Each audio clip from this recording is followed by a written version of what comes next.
asalaamaaleykum mbokk yi tey maa ñëw si vocabulario comme ni ngeen ko gisee nii ci kaw vocabulario waaw vocabulario bi nag dafa am lu muy wax ci wàllum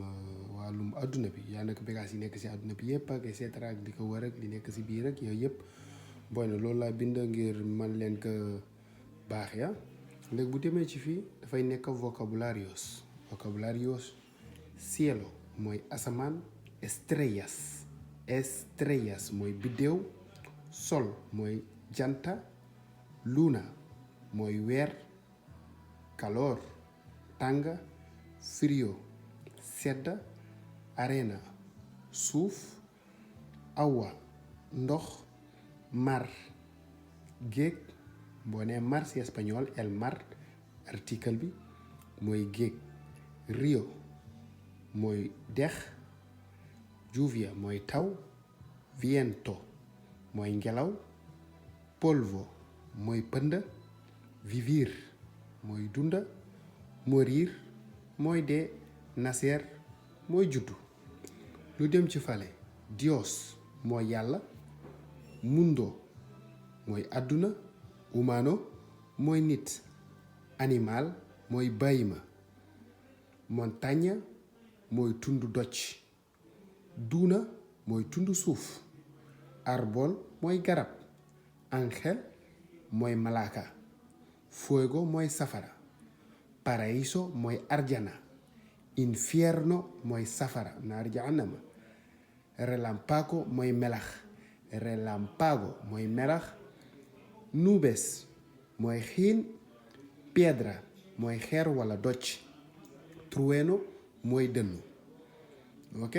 léegi ma leeral leen ko ak seen article bu ci nekk el cielo mooy asamaan bi las estrellas mooy weer yi el sol mooy jant bi la luna mooy weer bi el calor mooy tàngaay bi el frío mooy seddaay bi la arena mooy suuf si el agua mooy ndox ji el mar mooy géej gi el río mooy dex bi la lluvia mooy taw mi viento mooy ngelaw li el polvo mooy pënd bi vivir verbo la morir verbo la nacer verbo la vivir mooy dunda morir mooy dee nacer mooy faatu el dios yàlla lañ koy wax el dios yàlla ji wala yàlla bi el mundo article am el mundo mooy àdduna bi el humano mooy nit ñi el animal mooy malaaka bi mooy bàyyima ji la montaña ¿ves? Su artículo es femenina la montaña mooy tund doj bi la duna foo ko déggee tamit nga bàyyi ci xel la duna mooy tund suuf el árbol los ángeles mooy malaaka waaye fii plural singular la el ángel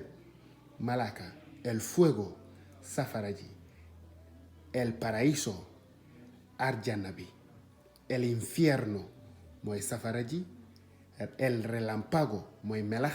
relámpago dafay exam melax nubes mooy xiin piedra mooy doj wala xeer trueno mooy dënnu rëm yaa ginnaaw yaa léegi maa ngi leen di wax jërëjëf vocabulaire yaa ngi ni am na njariñ trop li ko war a lépp ci àdduna bi la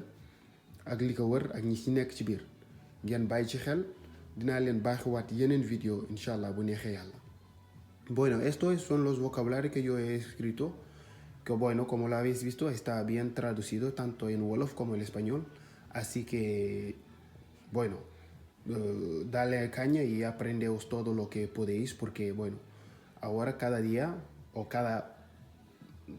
momento que tengo tiempo le voy a subir unos vídeos que van a ser interesantísimos, así que no os preocupéis, que estaré ahí para ayudaros y todas las preguntas que tenéis ya me podéis escribir por debajo del YouTube y así le contestaré todo lo que pueda. Y muchísimas gracias, que tengáis unos buenos días y todo esto. Y bueno, cuídense, ¿eh?